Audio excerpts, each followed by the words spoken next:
माँ तारादेवी नूतन विग्रह और मंदिर प्रतिष्ठा महोत्सव चांदपुर 18 फेब्रुआरी ठारू 21 फेब्रुआरी पर्यंत अनुष्ठित हो जाइछि।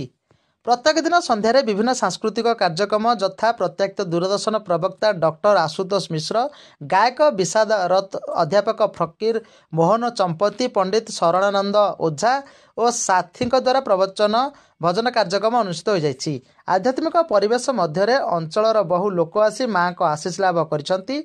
बहु जनप्रतिनिधि और अंचलवासी पूर्णाहुति दिन उपस्थित होई माँ आशीष लाभ करने सहित प्रसाद सेवन करथिले। ग्रामवासी उद्देश्य नूतन विग्रह मंदिर प्रतिष्ठा और प्रत्यह अनुष्ठित होता विभिन्न आध्यात्मिक कार्यक्रम को प्रशंसा कर जनप्रतिनिधि और अंचलवासी। ब्यूरो रिपोर्ट, शुभ खबर।